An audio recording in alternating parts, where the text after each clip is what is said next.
సముఖము పాటల పుస్తకాలు ఉన్నవారు తీసి చక్కగా పాడండి. లేనివారు నాతో పాటు కలిసి పాడుతూ ప్రభు నామాన్ని గణపరచండి. ప్రభువాని సముఖమునందు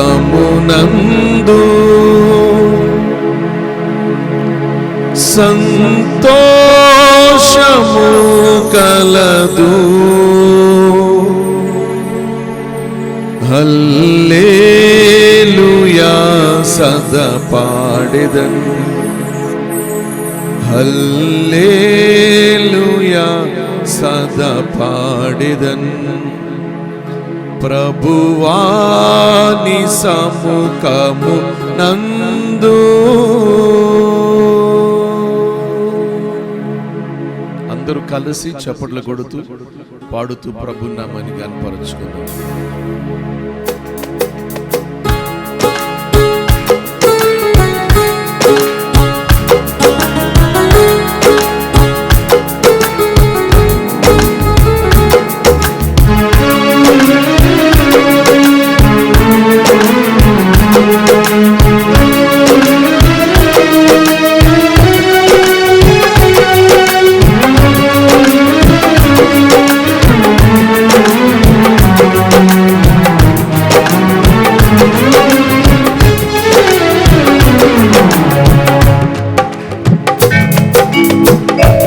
ప్రభువాని సముఖమునందు సంతోషము కలదు.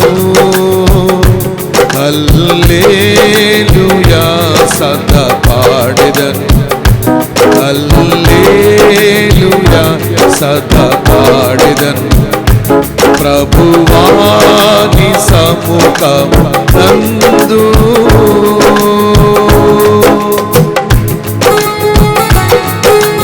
అందరూ చప్పట్లు కొడుతూ గ్లోరీ హల్లెలూయా.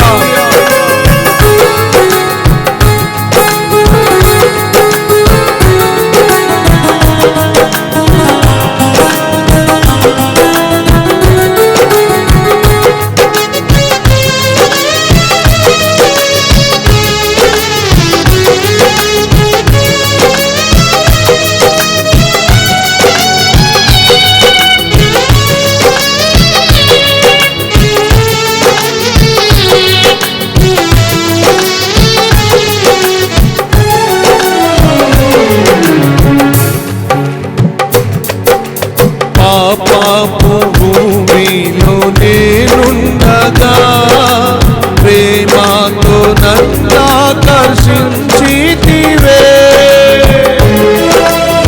అవునయ్యా, పాపపు భూమిలో నేనుండగా ప్రేమతో నన్నాకర్షించితివే.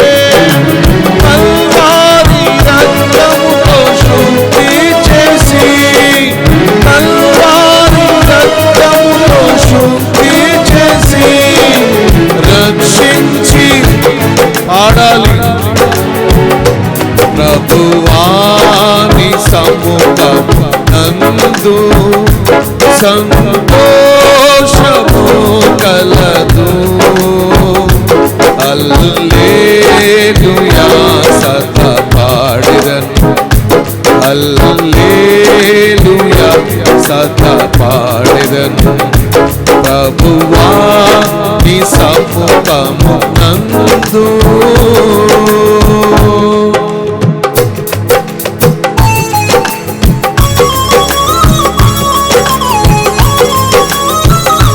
సముద్ర తరంగముల వలె శోధనలు ఎన్నో ఎదురైనా ఆదరణ కలగచే ఆదరించి నీ నిత్య కృపలో భద్రపరిచిన దేవా, నీకు స్తోత్రములు నాయనా.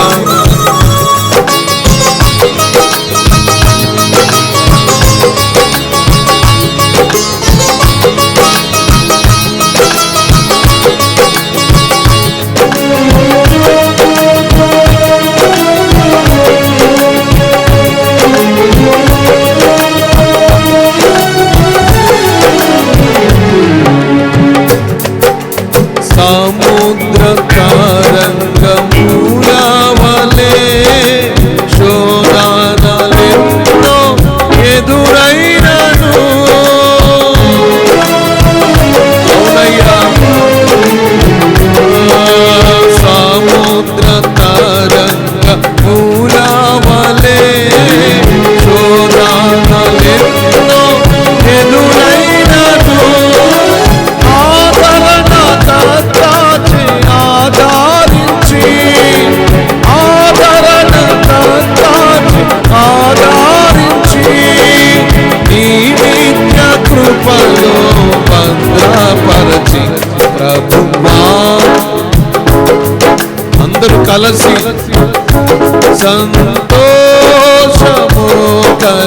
కలను. హల్లెలూయా సదా అందరూ స్వరమెత్తాలి. ప్రభువా నీ సముఖమునందు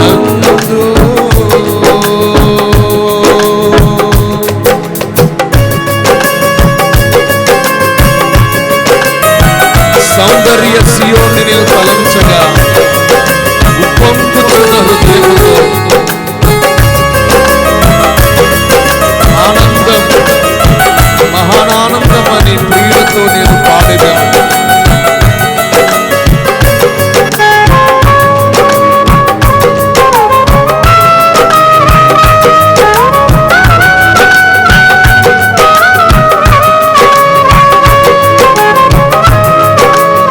అందరూ కలిసి పురుషులు కూడా చప్పట్లు కొడుతూ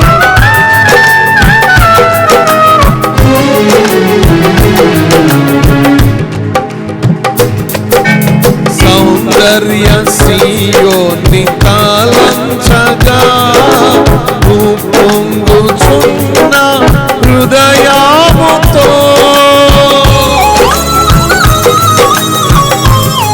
మన గురి మన గమ్యం సౌందర్య సియోని తలంచగా ఉప్పొంగుచున్న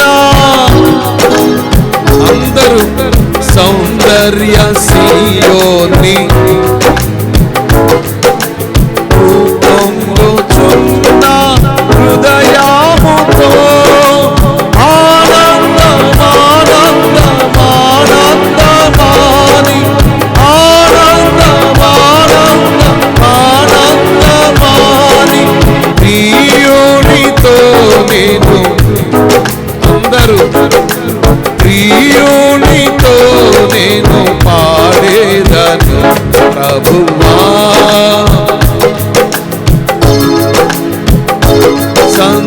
సంతోషము ఈ నెలంతటికి కావలసిన సంతోషం ఆయన సన్నిధిలో నుంచి ప్రభు మనకు దయచేయునుగాక. హల్లెలూయా సదా పాడెదను. హల్లెలూయా సదా పాడెదను. ప్రభువాని ఒక దినము గడుపుట 1000 దినాలంత సమానమన్నారు. ప్రభువాని సముఖమునందు సంతోషము కలదు. హల్లెలూయా సదా పాడెదను. హల్లెలూయా సదా పాడెదను. ప్రభువా ప్రభువా ప్రభువా నీ సముఖమునందు సంతోషము కలదు. ఆరోగ్యము కలదు. ఆదరణ కలదు. హల్లెలూయా సదా పాడెదను. హల్లెలూయా సదా పాడెదను. హల్లెలూయా సదా పాడెదను. ప్రభువాని సముఖమునందు ప్రభువాని సముఖమునందు సంతోషము కలదు. అభిషేకము కలదు. ఆనందము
అదిగో అదిగో పరలోకము తెరవబడి యేసయ్య ముందు క్షణం ఆయన నామ స్మరణలో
అతిశయము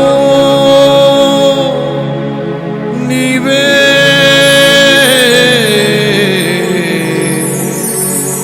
నీవే నీవే మన అతిశయం, మన ఆరాధన, మన ఆనందం మన ప్రభు అయిన యేసుక్రీస్తునే. చెబుదాం అందరూ ఎలుగెత్తి, నా అతిశయము నీవే, నా ఆనందము నీవే, నా ఎలుగెత్తి చెప్పాలి నా. ఇంతేనా? ఇంకా స్వరం ఎత్తాలి. నా ఆనందం నీవేనయ్యా, నా ఆరాధన నీవే. అందరూ చప్పట్లు కొడుతూ గట్టిగా గట్టిగా గట్టిగా గట్టిగా గట్టిగా హల్లెలూయా హల్లెలూయా.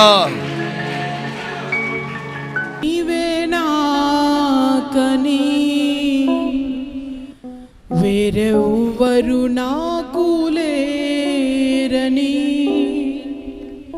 వేణోళ్ళ కొనియాడినా నా ఆశలు తీరవే.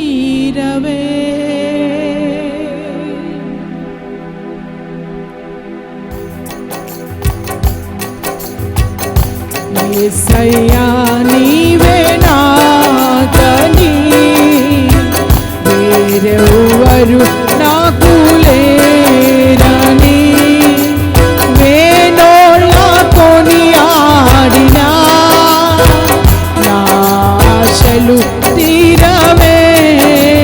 వేణోళ్ళ కొనియాడినా నా ఆశలు తీరవే. వేణోళ్ళ కొనియాడినా నా ఆశలు తీరవే. కృపవెంబడి కృపను పొందుచు కృపలో జయ గీతమే పాడుచు. కృపవెంబడి కృపను పొందుచు కృపలో జయ గీతమే పాడుచు. కృపలో జయ గీతమే పాడుచు. యేసయ్యా నీవే మాకని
సృష్టికర్తవు నీవేనని దైవిక స్వస్థత నీలోనని నా జనులు ఇక ఎన్నడూ సిగ్గుపడరంటివే.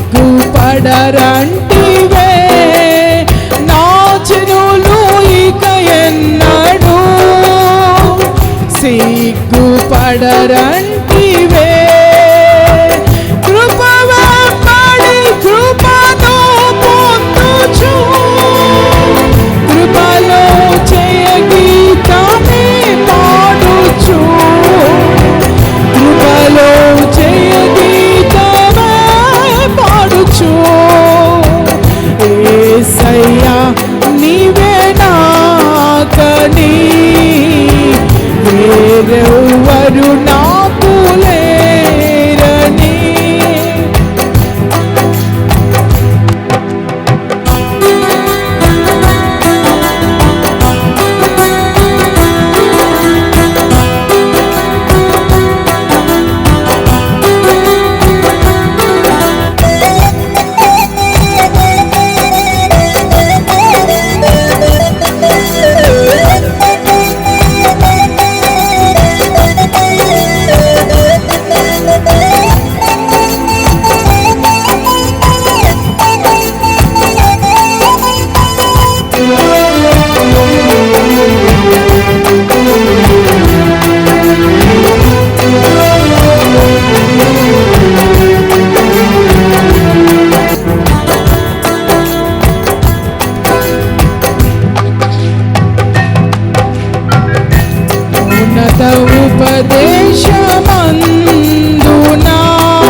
యేసయ్యా యేసయ్యా యేసయ్యా యేసయ్యా యేసయ్యా యేసయ్యా యేసయ్యా నీవే మాతని యేసయ్యా నీవే మాతని యేసయ్యా నీవే మాతని నీవే మాతని నీవే మాతని యేసయ్యా యేసయ్యా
సర్వోన్నతుడివి, సర్వాధికారివి, గొప్ప దేవుడివి, సర్వశక్తివంతుడు ప్రభువా.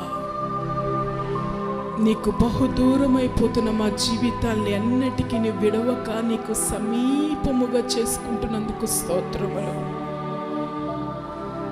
వేణోలతో కొనియాడిన ఆశలు తీరవు నాయనా. ఎన్నటెన్నటికి నీవే మా దేవుడు ప్రభువా, నీవే మా దైవము నాయనా. నీవు తప్ప వేరెవ్వరూ లేరయ్యా. నమ్మదగిన దేవుడుగా నీవున్నావు, నీతి స్వరూపుడుగా నీవున్నావు ప్రభువా, నడిపించే నావికుడుగా నీవున్నావు ప్రభువా. రిఖబలాంతి రిబరక శకరబలాంతుడా రిబౌంది రిఖరబలక శకరబలగిరమానంతి ఆరబాన కరబలాంతుడా రిబానాంతురబాన కరబానక శకరబలాంతుడా. ఓ రిఖబలాంతి ఆరబానక శబలబాంతి రిబిరి కలబానాంతి ఆరబాన కరబలాంతుడా. అగ్ని జ్వాలమయమై ఉన్న దేవా, నీ పరిశుద్ధాత్మ అగ్నితో ఒక్కొక్కరిని మీరు దహిస్తున్నందుకు స్తోత్రములు నాయన. తిరిబిరి కలబంతుడా, సంగముల మధ్యలో సంచరించు వాడవిగా మా మధ్యలో మీరు సంచరిస్తున్నందుకు స్తోత్రములు నాయన. అయా నీకు వందనములు చెల్లిస్తున్నాం ప్రభా. సర్వశక్తివంతుడా నీకు కృతజ్ఞతలు చెల్లిస్తున్నాం. ఈరోజు నీవు ఉన్నావు గనుకే మేము ఈ విధముగా నిలిచి ఉన్నామయ్యా. నీవు విడవుక నడిపిస్తున్న నీ యొక్క కార్యములు, నడిపిస్తున్న నాయనా నీ నడిపింపును బట్టి నీకు స్తోత్రము. భీకరమైన కార్యముల కొరకు స్తోత్రములు. ఓ నా తండ్రి నీకు వందనములు చెల్లిస్తున్నాము నాయన. సర్వశక్తి కలిగిన నీ కార్యముల కొరకు స్తోత్రములు నాయన. అలలపై నడిచి వస్తున్న దేవుడివి నాయన, గాలి తుఫానులను అణిచివేస్తున్న దేవుడివి నాయన. ఈ యొక్క ఆదివారము పునరుత్థానపు దినాన నడిచొచ్చిన మీరు అలజడిని అణిచివేస్తున్నందుకు స్తోత్రములు. నేనే ఉన్నవాడను, మాట్లాడనై ఉన్నవాడను, అలలపై నడిచి వచ్చిన వాడను నేనే, గాలి తుఫానులను అణిచివేసిన వాడను నేనే, సమస్తమును నిమ్మలపరిచిన వాడను నేనే, భీకర కార్యములు చేయువాడను నేనే, అద్దరికి చేర్చువాడను నేనే, మునిగిపోకుండా చేయి పట్టి పైకి లేవనెత్తిన వాడను నేనే. రిబాందల శగరబలాం తిరిబిరికరబలాంతుడా, దేని నిమిత్తము చింతించనవసరము లేదు. నిన్ను లేవనెత్తబోతూ ఉన్నాను, అద్దరికి నేను చేర్చబోతూ ఉన్నాను, సమస్తమును నిమ్మలము చేయబోతూ ఉన్నాను. సమాధానకరమైన స్థితిలో నేను నిన్ను నడిపించబోతూ ఉన్నాను.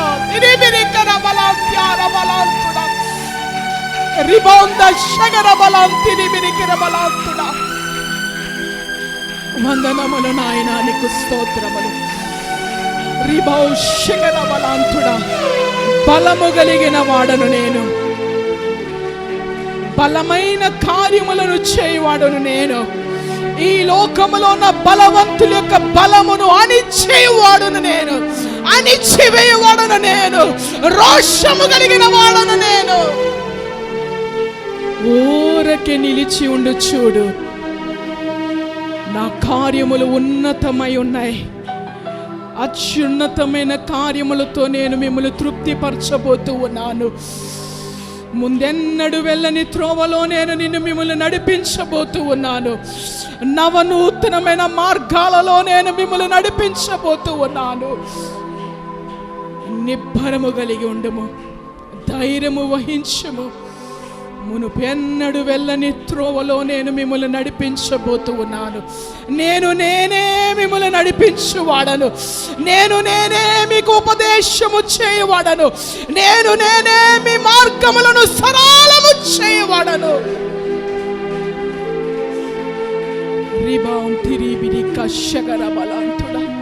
ఆత్మైన వారు సెలవిస్తున్న దేవోక్తి. నీకు వందనములయ్యా, నీకు వందనములయ్యా, నీకు వందనములయ్యా. ఈ శ్రేష్టమైన సమయంలో నీ దీనదాసులు నీ పక్షంగా నిలబడుతూ ఉన్నారు నాయన. నీ దాసుని మీరు అభిషేకించండి ప్రభువా.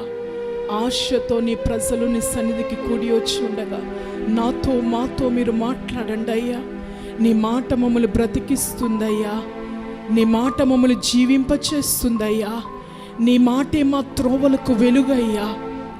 అయ్యా నీకు స్తోత్రములు. నీ వాక్కు చేత మీరు మాతో మాట్లాడమని వేడుకుంటూ ఈ సమయమంతటిని కూడా మీ చేతులకి సమర్పిస్తూ నీ దాసుని మరుగుపరచి గంభీరమైన నీ స్వరమును మీరు మాకు వినిపింపచేయమని యేసు నామములో ప్రార్థించి వేడుకుంటున్నాము తండ్రి, ఆమేన్. హల్లెలూయా. దేవుని లేఖనాన్ని మనం చూసుకుందాం. ఇప్పటికే సమయం చాలా ఎక్కువైంది. బయట ఎండ తీవ్రత కూడా పెరుగుతూ ఉంది. నేను త్వరితగానే ముగిస్తాను. ఈ దినం ప్రభు సన్నిధి కూడి వచ్చిన మీ అందరికీ మొదటిగా మన ప్రభు అయిన యేసుక్రీస్తు వారి పేరిట మీ అందరికీ హృదయపూర్వకమైన వందనాలు. అందరికీ వందనాలండి. ప్రతి నెల మొదటి ఆదివారం వాగ్దాన సందేశం అనేది ప్రభు మనకు బోధిస్తూ ఆయన మాట చేత నడిపిస్తూ వస్తున్నారు. గత 3 నెలలు చేసిన ప్రతి వాగ్దానాన్ని ప్రభు మన పట్ల నెరవేర్చినందుకు గట్టిగా స్తోత్రం చెప్పండి. మరి ఏప్రిల్ మాసానికి కూడా చక్కని వాగ్దానాన్ని ప్రభు తన సేవకునికి బయలుపరిచి నడిపించి సిద్ధపరిచారు. వినుచున్న వారందరికీ విశ్వాసాన్ని ప్రభు దయచేయునుగాక. చూడండి, పరిశుద్ధ గ్రంథమైన బైబిల్లో యెషయా ప్రవచన గ్రంథం 45వ అధ్యాయం 14వ వచనాన్ని ఈరోజు వాగ్దానంగా మనం చదువుకుందాం. పాత నిబంధన 607వ పేజీ. యెహోవా ఈ మాట సెలవిచ్చుచున్నాడు, ఐగుప్తీల కష్టార్జితమును కూషు వర్తక లాభమును నీకు దొరుకును. దీర్ఘదేహులైన సెబాయిలును నీ యొద్దకు వచ్చి నీ వారగుదురు. వారు నీ వెంట వచ్చెదరు, సంకెళ్ళు కట్టుకొని వచ్చి నీ ఎదుట సాగిలపడుదురు. నిశ్చయముగా నీ మధ్య దేవుడున్నాడు, మరి ఏ దేవుడునూ లేడు, ఆయన తప్ప ఏ దేవుడునూ లేడు అని చెప్పుచు నీకు విన్నపము చేసెదరు. చాలండి. ఈ వచనంలో ప్రభు మనకు చేసిన వాగ్దానం ఏంటంటే, నిశ్చయముగా నీ మధ్య దేవుడు ఉన్నాడు, మరి ఏ దేవుడు లేడు, ఆయన తప్ప ఏ దేవుడు లేడు అని చెప్పుచు నీకు విన్నపములు చేసెదరు. ఈ 2 లేఖన భాగములో ప్రభు వాగ్దానంగా మనకు ఇవ్వాలనుకుంటున్న మాట ఏంటంటే, ఈ నెల ప్రభు మన మధ్య ఉండునుగాక. చెప్పండి గట్టిగా, నిశ్చయముగా నీ మధ్య దేవుడు ఉన్నాడు. ఆ మాట మన పట్ల ప్రభు నెరవేర్చునుగాక. చరిత్రకు వెళితే ఇశ్రాయేలు ప్రజలు, మీ అందరికీ ఒక 2 మాటలు చెప్పి నేను ముందుకు వెళ్తాను. ఆదాము దగ్గర నుండి నోవాహు వరకు గడిచిన కాలం మనందరికీ తెలుసు. వారు చేసిన విగ్రహారాధన, వారు నడిచిన విధానాన్ని బట్టి దేవుడు సంతాపపడి ఆదాములో నుండి వచ్చిన సంతానం అంతటిని జలప్రళయం ద్వారా నశింపజేశాడు. తర్వాత నోవాహు కుటుంబాన్ని మాత్రమే ఓడలోనికి ఎక్కించి ప్రభువు వారి కుటుంబాన్ని క్షేమంగా బయటికి తెచ్చి వారి సంతానాన్ని మరలా భూమి మీద విస్తరింప చేయటం అనేది జరిగింది. హల్లెలూయా. ఇది బైబిల్ చెప్పే సత్యం. అక్కడ నుంచి ప్రారంభించబడిన నోవాహు వంశావళి మనం గమనించుకుంటూ వస్తే, ఆ వంశావళిలో నోవాహు పెద్ద కుమారుడైన ఎవరు మరి ఆ వంశంలోంచి వచ్చిన అబ్రహామును దేవుడు కోరుకుని, అబ్రహాము నాటి నుండి చరిత్ర మరలా ప్రారంభించబడి అబ్రహాము కుమారుడు ఇస్సాకు కుమారుడు యాకోబు కుమారుడు చెప్పండి 12 మంది గోత్రీకులు. ఆ 12 మంది ఇశ్రాయేలు సామ్రాజ్యంగా ప్రభు చేసి విస్తరింప చేస్తూ వచ్చాడు. చరిత్రలో వీరు ఒక 430 సంవత్సరాలు ఐగుప్తులో బానిసలుగా ఉన్నారు. ఈరోజు కూడా ఈజిప్ట్కి వెళితే వారు బానిసత్వాన్ని అనుభవించినవన్నీ అక్కడ లెక్కించబడి ఉంటాయి. తర్వాత ప్రభు బయటికి తీసుకొచ్చాడు మోషే నాయకత్వంలో. వాళ్ళకి పాలు తేనెలు ప్రవహించే పాలు తేనెలు అని అంటే ఎందుకు ఆ మాట అన్నారు అంటే ఆ ప్రాంతంలో ఖర్జూరపు చెట్లు ఎక్కువ. కనాను దేశంలో ఖర్జూరపు చెట్లకి కాయలు పొండిపోయి ఆ తేనెలాగా మిగల పండిపోయి రసం కింద కారతా ఉండేదంట. ఎందుకనంటే ఖర్జూరపు చెట్లునంటే అవి చిన్న చిన్న గిల్లలు కాదు, ఇద్దరు మనుషులు మోసుకొని వచ్చే పెద్ద పెద్ద ఖర్జూరపు అడలు వేసే ఒక ఆశీర్వాదకరమైన భూమి అది. ఆ తర్వాత పశువులు కూడా విపరీతంగా పాలు ఇస్తాయి. అక్కడి నుంచే టెక్నాలజీ మన రాష్ట్రానికి కూడా తీసుకుని వచ్చారు. విస్తారమైన పాలు వచ్చే పశువులను తెచ్చుకున్నారు అక్కడికి వెళ్ళి, ఇజ్రాయిల్ దేశానికి వెళ్ళి. ఒక రకంగా చెప్పాలంటే అది దీవించబడిన దేశం. అక్కడికి వెళ్ళి నివసింపచేశాడు. అక్కడికి అడుగుపెట్టిన తర్వాత న్యాయాధిపతులు వచ్చారు, రాజులు వచ్చారు. ఇలా జరిగిపోతున్న కాలములో ఇశ్రాయేలు ప్రజలు దేవునికి విరోధంగా నడిచారు, దేవుని విసర్జించారు, విగ్రహాలు తెచ్చుకున్నారు, వాళ్ళ దేశంలో విగ్రహారాధన మొదలుపెట్టుకున్నారు, గుళ్ళు గోపురాలు కట్టారు. ఇది చూచిన దేవుడికి నచ్చల. ఎక్కడికి వెళ్ళిపోయాం మనం? రాజుల గ్రంథాన్ని దాటి వెళ్ళిపోయాం. చరిత్ర ఈ రాజుల గ్రంథంలో వారు చేసిన పనికి ప్రభు నచ్చక వారిని 70 సంవత్సరాలు బబులోను అనే దేశానికి మరలా పంపాడు, బానిసత్వానికి. ఎందుకని పంపారనంటే మరలా వాళ్ళకి బుద్ధి వస్తుందేమో బానిసలుగా ఉంటే అని. ఈసారి ఆ దేశం అంతటిని కొలాప్స్ చేశారు. ఎక్కడ ఏమీ లేవు, అన్ని కూల్చేశారు, దేవాలయాన్ని పాడు చేశారు, ప్రాకారాలు పడగొట్టేశారు, కట్టుకున్న నివాసాలు పంటలన్నింటినీ పాడు చేసి బబులోను దేశానికి 70 సంవత్సరాలు బానిసలుగా వెళ్ళారు. ఈ 70 సంవత్సరాల వ్యవధిలో వాళ్ళు అనుకున్నారు ఇంకా జీవితం ఇక్కడే ముగించబడుతుంది, ఈ రాజు కఠినస్తుడు మనల్ని పంపడు తిరిగి మన ఇంటికి, ఇంకా మన దేశాన్ని చూడలేం, మన దేవుణ్ణి మనం ఆరాధించుకోలేం. ఒక నిరుత్సాహం, నిస్సహాయ స్థితి, ఇంకా జీవితంలో మన బ్రతికింతే అనుకుంటున్న వేళ దేవుని నిత్య సంకల్పాన్ని నెరవేర్చుకోవటానికి ప్రభు ఒక అన్య రాజుని దేవుడు రేపాడు. హల్లెలూయా, చెప్పండి గట్టిగా, హల్లెలూయా. ఎందుకని ఈ మాటలన్నీ మీకు తెలియచేయాల్సి వచ్చిందనంటే దేవుని సంకల్పం ఏ రీతిగా నెరవేర్చబడుతుందో మనకు తెలియదు, కానీ ఆయన చిత్తం తప్పనిసరిగా నెరవేర్చబడుతుంది. ఇది మనం నమ్మాలి. దేవుని ప్రజల పట్ల, దేవుని ఏర్పాట్లో ఉన్న ఆయన బిడ్డల పట్ల తప్పనిసరిగా ఆయన చిత్తం నెరవేర్చబడుతుంది. ఏ రకంగా నెరవేరుస్తాడో తెలియదు, కానీ ఆయన నెరవేర్పు మాత్రం జరుగుతుంది. ఆయన ఎవరిని ఏర్పరచుకుంటాడో, ఎవరి ద్వారా ఆయన చిత్తాన్ని నెరవేర్చుకుంటాడో మనకు తెలియదు, కానీ ఆయన తన చిత్తాన్ని మాత్రం జరిగించుకుంటాడు. ఆ ప్రణాళికలోనే, ఆ నిర్ణయంలోనే ఒక రాజును దేవుడు ఏర్పరచుకున్నాడు తన చిత్తం అంతటినీ చేయటానికి. ఈ 70 సంవత్సరాల బబులోను దేశంలో ఉన్న ఇశ్రాయేలు ప్రజలను మరలా ఇశ్రాయేలు దేశానికి తీసుకువెళ్ళడానికి, పాడైపోయిన దేవాలయాన్ని కట్టడానికి, ప్రాకారాలు నిర్మించడానికి ఒక రాజును దేవుడు ఏర్పరచుకున్నాడు. ఆ రాజు గురించే ఈరోజు మనం చదివిన వాగ్దానంలో ఉన్న మాట.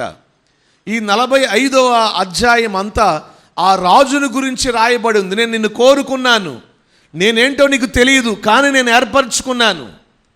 నీ ఎదుట ఇనప గడియలను, ఇత్తడి తలుపులను పగలగొడతాను, నీ కొరకు తలుపులు తెరుస్తాను, నీతో నేను ఉంటాను, నీ మధ్య నేను నిలిచి, హల్లెలూయా, నా చిత్తం అంతటిని జరిగించుకుంటాను అని యెషయా ప్రవక్త ద్వారా దేవుడు పలుకుతున్న మాట. ఇంతకీ ఎవరు ఆయన?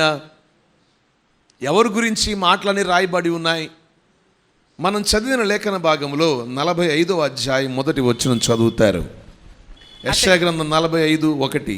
అతని పక్షమున జనములను జయించుటకు నేను అతని కుడి చేతిని పట్టుకుని ఉన్నాను, నేను రాజుల నడికట్లను విప్పెదను, ద్వారములు అతని ఎదుట వేయబడకుండా తలుపులు తీసెదను అని యెహోవా తాను అభిషేకించిన కోరేషును గురించి సెలవిచ్చుచున్నాడు. గట్టిగా స్తోత్రం చెప్పండి. ఎవరంట? కోరేష్. చెప్పాలి, ఎవరు? కోరేషు. ఈ అధ్యాయం అంతా అతని గురించి రాయబడిన మాట. నిశ్చయముగా నీ మధ్య దేవుడు ఉన్నాడు అని ఎవరి గురించి చెప్తున్నాడంటే కోరేషుతోనే. ఎందుకంటే తాను ఏర్పరచుకున్న వాని మధ్య ప్రభు ఉంటాడు. ఇది ఈరోజు ప్రభు చెప్పమన్న మాట. ఆ కాలంలో ఆయన నిర్ణయాన్ని, ఆయన చిత్తాన్ని నెరవేర్చడానికి కోరేషుని ఏర్పరచుకుంటే, ఈ కాలంలో ఆయన చిత్తం నెరవేర్చడానికి దేవుడు మనల్ని ఏర్పరచుకున్నాడు. నమ్మిన వారు మాత్రమే స్తోత్రం చెప్పండి. మన అమ్మగారు చెప్పారనో, మన నాన్నగారు చెప్పారనో, మన పితరులు ప్రభువుని ఎరిగారనో, పాస్టర్ గారు చెప్పారనో, ఎవరో చెప్పారనో మనం నమ్ముకోలే. ఇది మాత్రం వాస్తవం. బైబిల్ చెప్తా ఉంది. ఎవరిని ముందుగా ఆయన ఏర్పరచుకుని నిర్ణయించుకున్నాడో వారిని మాత్రమే పిలుచుకున్నాడు ఆయనలోనికి. అంటే ఆయన అనాది సంకల్ప ప్రకారం ముందుగా ఆయన చిత్తంలో మనందరం ఆయన బిడ్డలుగా ఉండటానికి ఆయన నిర్ణయంలో మనందరం ఉన్నాం. ఆయన నిర్ణయంలో ఉన్నాం కాబట్టి, ఆయన ఏర్పాటులో ఉన్నాం కాబట్టి, ఆయన పిలుపును మనకిచ్చి తల్లి ద్వారానో, తండ్రి ద్వారానో, సహోదరుడు ద్వారానో, పాస్టర్ గారి ద్వారానో, ఎవరో ఒకరి ద్వారా ఆయన పిలుపును మనకిచ్చి ఆయనలోనికి ఆకర్షించుకుని ఈరోజు ఆయన చిత్త ప్రకారం ఆయన బిడ్డలుగా ఉండటానికి ప్రభు మనల్ని ఈ స్థితిలో ఏర్పరచుకున్నాడు. కాబట్టి ఆయన సన్నిధిలో మనందరం ఉన్నాం. ఇప్పుడు ఆయన ఏర్పరచుకున్న కోరేషు మధ్య ఆయన ఉంటే, మరి నూతన నిబంధన సంఘంలో మనల్ని ఆయన కోరుకున్నాడు కదా, మన మధ్య కూడా ఆయన మాట్లాడరేంటి మన మధ్య కూడా ఆయన ఉండునుగాక. హల్లెలూయా. ఈరోజు ఈ మాట నీ చెవిని జొచ్చాలనే ప్రభు ఆశపడుతున్నాడు. నీతో నిన్ను కోరుకున్న దేవుడు ఉన్నాడు, నీతో నిన్ను ఏర్పరచుకున్న దేవుడు ఉన్నాడు, నీ మధ్య ఆయన నిలిచి ఉన్నాడు. గొప్ప కార్యములు ఈ నెల ఆయన జరిగించునుగాక. గట్టిగా చెప్పండి హల్లెలూయా, హల్లెలూయా. ఒక రెండు మాటలు నేను చెప్పి నేను ముందుకు వెళ్తాను. బైబిల్ గ్రంథంలో తెలుగు బైబిల్లోనేమో కోరేష్ అని రాయబడింది, ఇంగ్లీష్లో తన గురించి రాయబడిన చోటల్లా సైరస్ అన్న మాటను ఉపయోగించారు. ఆ కాలంలో అతన్ని Cyrus the great, Cyrus true అని కూడా పిలిచేవారంట. చరిత్రలో చెప్పబడిన మాట. ఇతని తల్లి పేరు, తండ్రి పేరు కూడా చరిత్రలో లిఖించబడింది. ఎందుకంటే చరిత్ర అన్ని ఆధారాలు ఈరోజుకి ఉన్నాయి. చదువుకున్న పిల్లలకు తెలుసు, ప్రపంచాలను ఏలినవి 7 రాజ్యాలు. అప్పుడప్పుడు నేను చెబుతూ ఉంటా. మొదటి రాజ్యం ఐగుప్తు రాజ్యం అయితే, ఆఖరి రాజ్యం రోమా రాజ్యం. యేసు ప్రభు వారు పుట్టినప్పుడు ప్రపంచాన్ని ఏలుతుంది రోమావారు. ఆఖరి రాజ్యం అది. ఈ 7 రాజ్యాలలో ఒక రాజ్యం పారసిక రాజ్యం. ఆ తర్వాత మనకు తెలుసు అందరికీ అలెగ్జాండర్ ది గ్రేట్. ఏ దేశానికి రాజు అతను? గ్రీక్ దేశానికి రాజు. ప్రపంచాన్ని ఏలిన రాజ్యాలు గ్రీకులు కూడా. ఇలా 7 రాజ్యాలు మనం గమనించుకుంటూ వెళితే 40 సంవత్సరాల వయసులో పారసీకులకు రాజుగా చేయబడిన వాడు ఈ కోరేషు. మరి ఈ కోరేషును ప్రభు తన చిత్తాను ప్రకారంగా ఏర్పరచుకున్నాడు. హల్లెలూయా. తన సంకల్పం నెరవేర్చబడాలి, తన చిత్తం జరగాలి. నేను చాలాసేపు ఆలోచన చేశాను, ఎందుకు కోరేషునే దేవుడు ఏర్పరచుకున్నాడు? ఇంకెవరు లేరా? ఇంకెవరు ఆయన కనిపించలేదా? ఆయన చిత్తం జరిగించటానికి, ఆయన సంకల్పం నెరవేర్చడానికి ఎవరు ఆయన కనిపించలేదా? ఎందుకని? బైబిల్ లేఖనం ఈ కోరేషు గురించి రాయబడిన మాట మనం గమనిస్తే 44వ అధ్యాయం, ఇదే యెషయా గ్రంథం. ఎందుకు దేవుడు కోరేషునే ఏర్పరచుకున్నాడు? 28వ వచనం మనం చదువుకుందాం. కోరేషుతో, నా మందకాపరి, నా చిత్తమంతయు నెరవేర్చువాడా అని చెప్పువాడను నేనే. చూడండి, కోరేషును దేవుడు ఎందుకు ఏర్పరచుకున్నాడు అంటే, అతని గురించి రాయబడిన మాట, అతడు నా చిత్తమంతయు నెరవేర్చేవాడు. నమ్మిన వారు స్తోత్రం చెప్పండి. ఏమండి, దేవుని చిత్తం అంతా చేసేవాడినే దేవుడు ఏర్పరచుకుంటాడు. వారితోనే, వారి మధ్యనే ప్రభు ఉంటాడు.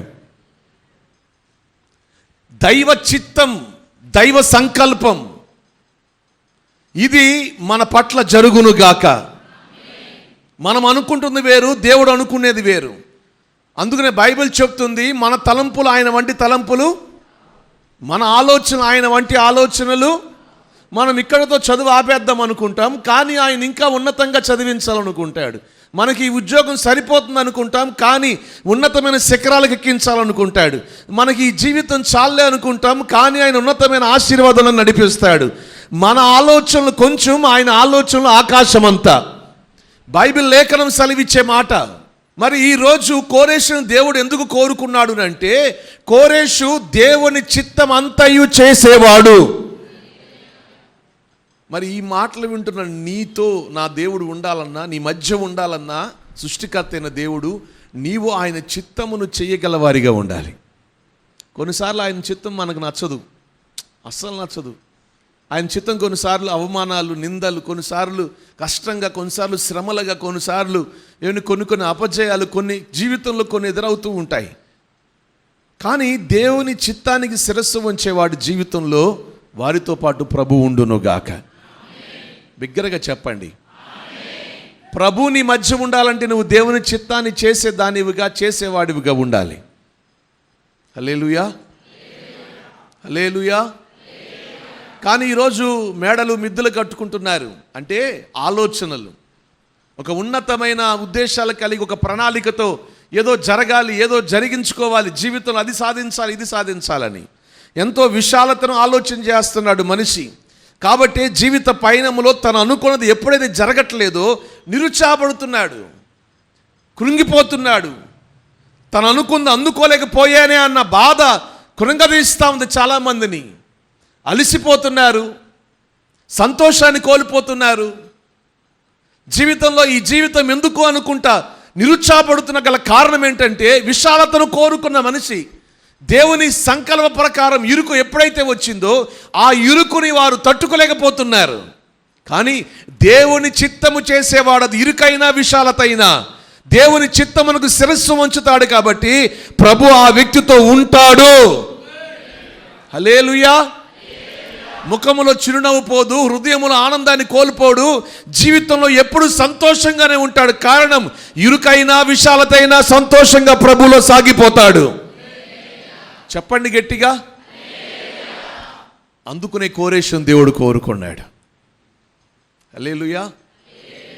ఈరోజు మన జీవితంలో ప్రభు ఏదైనా మేలు చేశాడు అనుకోండి, మన ముఖం ఏమండి 100 క్యాండిల్ బొలుబులాగా వెలిగిపోతూ ఉంటుంది. ఆ రోజు అసలు నిజమే, ఆ రోజు మన ముఖం అసలుగా నిజమే, ఆ వెలుగును మనం ఎప్పుడు చూడలేం కూడా. అదే ఏదైనా నష్టం కలిగినా, ఏదైనా కీడు కలిగినా, లేకపోతే ఏదైనా బాధ కలిగినా, ఏదైనా సమస్య వచ్చిందనుకోండి, ఏమండి మాడిపోయిన బొలుబులాగా అయిపోతుంది.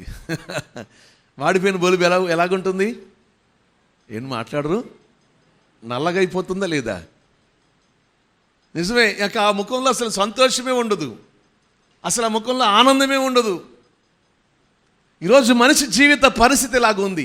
కానీ ఎల్లప్పుడూ ఒక వ్యక్తి సంతోషంగా ఉండాలంటే దైవ చిత్తమే నా పట్ల జరగాలి, నేను చెయ్యాలి అనుకునేవాడు జీవితంలో ఏదెదురొచ్చినా ఆ వ్యక్తి జీవితంలో సంతోషాన్ని మాత్రం పోగొట్టుకోడు. హల్లెలూయా, హల్లెలూయా. ఈరోజు ఇక్కడ అడుగుపెట్టిన వారందరి పట్ల నా దేవుని చిత్తమే జరుగునుగాక. దైవ చిత్తమునకు మనందరము శిరస్సు వంచుదుముగాక. ఆయన చిత్తము చేయువారిగా మనందరము ఉందుముగాక. హల్లెలూయా. ఈ ఒక్క తీర్మానం నీలో ఉంటే, కోరేషుకు మధ్య నిశ్చయముగా నేను అతని మధ్య ఉంటాను, నేనే వేరొకడు కాదు, నేను తప్ప వేరొక దేవుడు లేడు అని అతని విషయంలో నేను నెరవేర్చుకుంటాను. ఆ మాట మన పట్ల నెరవేర్చబడాలి. గట్టిగా స్తోత్రం చెప్పండి. ఈ ఏప్రిల్ మాసం అంతా కాదండి, మన జీవిత కాలం అంతా మన ప్రభు మనతో ఉండునుగాక. ఎందుకు ఉండాలనుకుంటున్నాడు? ఇది చాలా ప్రాముఖ్యమైనది. ఆయన ఆకాశంలో, పరలోకంలో ఉండొచ్చుగా, ఆయన 3వ ఆకాశంలో ఆయన కొనిపోయాడు కదా, అక్కడ ఉండొచ్చు కదా. ఎందుకు మనతో ఉండాలనుకున్నాడు? నేను వెళ్ళిపోతున్నాను, ఎల్లకాలం మీతో ఉన్నట్లు, మీలో ఉండేట్లుగా ఆదరణకర్తను మీ వద్దకు నేను పంపుతున్నాను. అందుకనే కదా మనం పాడుకున్న పాటల్లో కూడా, సముద్ర తరంగమూలవలే శోధనలెన్నో, రాదా? పాడండి. సముద్ర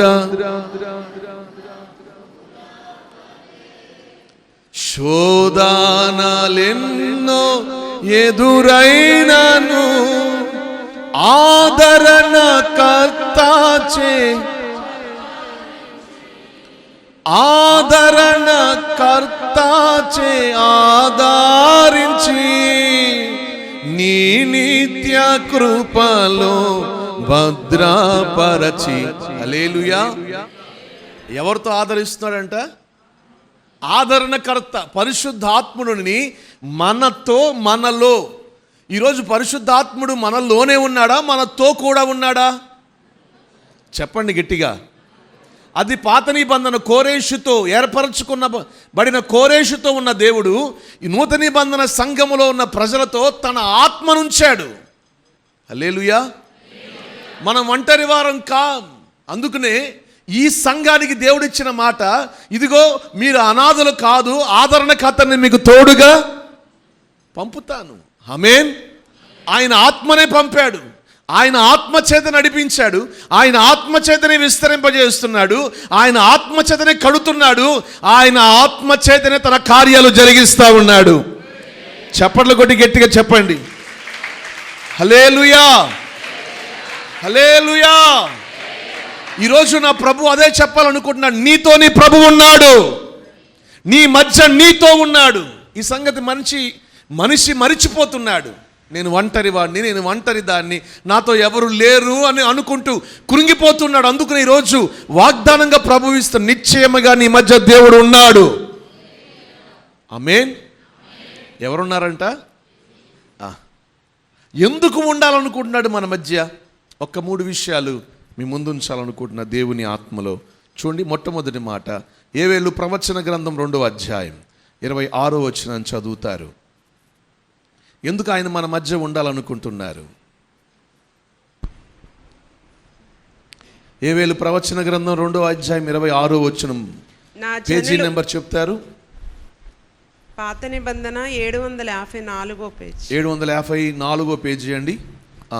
నా జనులు ఇక నెన్నటికి సిగ్గునందరు, అప్పుడు ఇశ్రాయేలీల మధ్యనున్నవాడును నేనే అనియు, నేనే మీ దేవుడనైన యెహోవాననియు, నేను తప్ప వేరు దేవుడొకడును లేడనియు మీరు తెలుసుకొందురు. గట్టిగా స్తోత్రం చెప్పండి. నేను తప్ప వేరొక దేవుడు లేడని, మీ మధ్య నేను ఉన్నానని మీరు తెలుసుకునేట్లుగా ఇక మీదట ఎన్నటికి మీరు సిగ్గుపడనే పడరు. హల్లెలూయా. ఎందుకు ఆయన మన మధ్య ఉండాలి అని అనుకుంటున్నాడు అంటే, మనల్ని సిగ్గుపడనివ్వకుండా మన జీవితాన్ని తలెత్తుకునేట్లుగా చేయటానికి తన ప్రజలతో ఆయన ఉండాలనుకుంటున్నాడు. నిజమేగా. ఈరోజు మనిషి చాలా వాటికి సిగ్గుపడతా ఉంటాడు. చాలామంది జీవితాలలో ఏమంటే సిగ్గుపడే పరిస్థితులుగా ఎంచుకుంటున్న వారు చాలామంది ఉన్నారు. నా వస్త్రాలు సరిగ్గా లేవు, నాకు సరైన ఇల్లు లేదు, నాకు సరైన ఉద్యోగం లేదు, నాకు సరైన వ్యాపారం లేదు, నేను ఇంకా స్థిరపడలేదు, నాకు సరైన స్థితి నాకు లేదు, నా కుటుంబం ఇలాగుంది అనుకుంటూ తలదించుకుని బ్రతుకుతున్న వారు చాలామంది ఉన్నారు. దేవుని సేవకునిగా చెప్తున్నాను, మన వస్త్రాలు మన ఘనత కాదు, మనకుంటున్న నివాసాలు మన ఘనత కాదు, మన స్థితిగతులు మనకు ఘనత కాదు, కానీ మనం నమ్మిన దేవుడు, మనం ధరించుకున్న దేవుడు నజరేయుడైన యేసు క్రీస్తే మన జీవితానికి ఘనత. గట్టిగా స్తోత్రం చెప్పండి హల్లెలూయా. యేసును నమ్మిన వాడు జీవితంలో ఎప్పుడు తల ఎత్తుకునే బ్రతకాలి. మనం నమ్ముకున్న దేవుడు ఈ లోకములో ఉన్నవాడు అందరికంటే గొప్పవాడు, ఆయన అల్పుడు మాత్రం కానే కాదు. అందుకునే అంటాడు, నీ మధ్య నేను ఉంటాను. ఎందుకో తెలుసా? మిమ్మల్ని ఎన్నటికీ సిగ్గుపడను. హల్లెలూయా, హల్లెలూయా. తనను కోరుకున్న ప్రజలతో ఆయన ఎందుకు ఉండాలనుకుంటున్నాడు అంటే, వారిని పైకెత్తాలని, హెచ్చించాలని. చాలా దినాలుగా కష్టపడుతున్నారు. కష్టపడిన జీతం అంతా ఏదో తినేస్తూ ఉంటుంది. రోగాలు తినేస్తూ ఉంటాయి, అప్పులు తినేస్తూ ఉంటారు, వడ్డీలు తినేస్తూ ఉంటాయి. జీవితంలో కష్టపడిందంతా ఏమైపోతుందో తెలియదు. ఏదైనా శుభకార్యం వస్తే ఎవరో ఒకరి వైపు చేతులు చాపాల్సిన పరిస్థితి, ఏదైనా అనారోగ్యం వస్తే ఎవరో ఒకరి వైపు చేతులు చాపాల్సిన పరిస్థితి. ఏది ఆశీర్వాదం ఏది? అందుకునే భక్తుడు అంటాడు పైన, ఇదిగో మీరు తినివేసిన సంవత్సరముల పంటను మీకు మరలా నేను ఇస్తాను. హల్లెలూయా. మీ జీవితంలో ఏదైతే మీరు పోగొట్టుకున్నారో, దేన్ని పోగొట్టుకుని నిరుత్సాహంతో బ్రతుకుతున్నారు, దేన్ని పోగొట్టుకుని మీ జీవితంలో మీరు బలహీనపరచబడుతున్నారు, నా దేవుడు చెప్పే మాట ఒకటి, తిరిగి దాని అంతటి నేను ఇవ్వగలను. ఆమేన్. ఈరోజు ప్రభు పేరట చెప్పదలిచింది ఒకటే, మీరు అల్పులు కారు, మీరు గనులు. ప్రభు మనల్ని కోరుకున్నాడు, మన మధ్య ఉండి ఆయన మనల్ని ఘనపరచాలనుకుంటున్నాడు. ఆయన ఇచ్చిన మాటే మన ఘనత. ఈరోజు మనం మన స్థితిని చూసుకుని మనం అల్పులం అనుకుంటాం. దేవుడు కోరుకున్న ఉద్దేశం వేరు, దేవుని ప్రణాళిక వేరు, దేవుని సంకల్పం వేరు. హల్లెలూయా. దేవుని చిత్తం వేరేగా ఉంటుంది. దాన్ని మనం ఆలోచన చెయ్యం, కానీ మన జీవితాన్ని చాలా సంకుచితంగా ఆలోచన చేస్తాం. ఈరోజు దేవుని సేవకునికి మీ అందరికీ చెప్పదలిచింది ఒకటి, ఆయన కోరుకున్న వానితో ప్రభు ఉంటాడు. ఎందుకో తెలుసా? వారిని పైకెత్తటానికి. చెప్పండి గట్టిగా. ఈ ఆరాధనలోకి వచ్చిన నీ జీవిత స్థితిగతులు ఈరోజు అల్పంగా స్వల్పంగా ఎన్నికలు లేకుండా ఏమండి ఉండొచ్చేమో, కానీ ఏదో ఒక రోజు నిన్ను కోరుకున్నవాడు నీతో ఉన్నాడు కాబట్టి నిన్ను ఆయన పైకెత్తునుగాక, నిన్ను ఆశీర్వదించునుగాక, నిన్ను దీవెనకరంగా మార్చునుగాక. నీ చేతికి ఇవ్వబడిన దానిలో ప్రభు నిన్ను నూరంతలుగా ఫలభరితంగా మార్చునుగాక. చప్పట్లు కొట్టి గట్టిగా చెప్పండి. అది చదువు, అది ఉద్యోగమో, అది వ్యాపారమో, నీ చేతికి ఇవ్వబడిన దానిని నా ప్రభు దీవించునుగాక. అందుకు ఉండాలనుకుంటున్నాడు ఆయన మన మధ్య. అందుకుని అంటాడు 25వ వచనం, మీరు కడుపారా తిని తృప్తి పొంది మీ కొరకు వింత కార్యములు చేసిన దేవునికి. ఏ కార్యాలంట? 21, దేశమా భయపడక సంతోషించి గంతులు వేయము, యెహోవా వింత కార్యాలు గొప్ప కార్యాలు మన మధ్య ఎందుకు ఉండాలనుకుంటున్నాడు ఆయన? తన కార్యాలు చేయటానికి. ఇంకొంచెం పైకి వెళదాం. 19, అవమానాస్పదముగా ఇక మీదట మిమ్మల్ని నేను చేయను. ఇంతకాలం అవమానంగా ఉన్నారు. 18, మీ విషయంలో రోషాన్ని పూనుకోబోతున్నాను. ఈ మాటలన్నింటినీ మనం వింటున్నప్పుడు మనకు అర్థమయ్యే భావం ఒకటి, ఎందుకు ఆయన మన మధ్య ఉండాలి అని అనుకుంటున్నాడు అంటే మన అవమానాన్ని కొట్టివేయటానికి, మన విషయంలో రోషాన్ని పూనుకోవడానికి. మన విషయంలో ఎవరు ఏం మాట్లాడుతున్నారో ఆయనకి తెలుసు, మన విషయంలో ఎవరు ఏ ఆలోచన చేస్తారో ఆయనకి తెలుసు, మన స్థితి ఏంటో ఆయనకి తెలుసు, మన హృదయ ఆలోచనలు తలంపులన్నీ ఆయనకి తెలుసు. ఇవన్నీ ఎరిగిన వాడు మనతో ఉండి రోషము గలవాడై గొప్ప కార్యములు మన పట్ల చేసి మన తల ఎత్తునుగాక. చెప్పండి గట్టిగా. హల్లెలూయా. ఇంకా ఆస్త బిగ్గరగా. ఈరోజు ఈ ఆరాధనలో కూడి వచ్చిన మీ జీవితంలో ఏదైతే అల్పంగా ఉందో ఆ అల్పమైన స్థితిని ప్రభు ఘనంగా మార్చునుగాక. ఆ మధ్యన ఒక సహోదరుని పలానా టయానికి పలానా చోటుకి రా అన్న అంటే పలానా వ్యక్తిని ఎక్కించుకురా అని చెప్పి అన్నాను. అంటే అన్నాని 4 సార్లు రాగాలు తీశాడు. రాగాలు తీస్తే ఏంటి రాగాలు తీస్తున్నావు అన్న అని అంటే ఏం లేదన్నా అన్నాడు. కాదు, పలానా వ్యక్తిని పలానా టైంలో ఎక్కించుకురా, ఆ వ్యక్తికి బండి లేదుగా నీకు బండి ఉంది కదా అని అంటే అంటాడు, నాకు కూడా బండి లేదన్నా అన్నాడు. అదేంటి నీకు బండి ఉందిగా, నీకు బండి ఉంది కదా అన్న. ఆ బండి అన్నా అని 2 సార్లు తీశాడు. అంటే నాకు అర్థమైంది ఈ బండి ఏదో అంటే ఆ బండికి ఏం లేవంటే ఎదర లైట్ లేదు, దానికి ఏం పెట్టాడంటే ఒక మొహం పెట్టాడు. ఏ మొహం అంటే ఈ పిల్లలు ఆడుకుంటారు చూసారా, ఈ దాన్ని ఏమంటారు, మాస్క్. ఆ మాస్క్ పెట్టాడు. ఆ మాస్క్ ఏమో హోల్ పెట్టాడు. ఆ లైట్, ఆ హోల్లో నుంచి లైట్ బయటకు వస్తుంది. ఇంకా అది వేసుకుని తిరుగుతున్నాడు. నాకు అనిపించింది ఇప్పుడు ఆ బండి వేసుకుని ఆ కోటానికి రావడానికి ఇప్పుడు అతనికి ఏమైంది? మాట్లాడరేంటి? షేమ్ అయింది. ఆ మాస్క్ వేసుకొచ్చాను ఈరోజు ఎంతగా ఉన్నాడు అని అనుకుంటారేమో. అంటే తనకున్న స్థితి తన జీవితానికి అల్పంగా అనిపించింది. ఈరోజు చాలామంది ఇలాగే ఉంటారు. నిజమే, ఇటువంటి ఆలోచనతోనే ఉంటారు. 10 మందితో కలవలేరు, 10 మందితో మాట్లాడలేరు, 10 మందితో సంతోషంగా ఉండలేరు.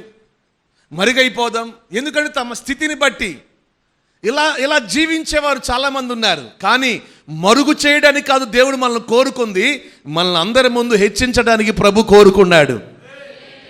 గట్టిగా చెప్పండి.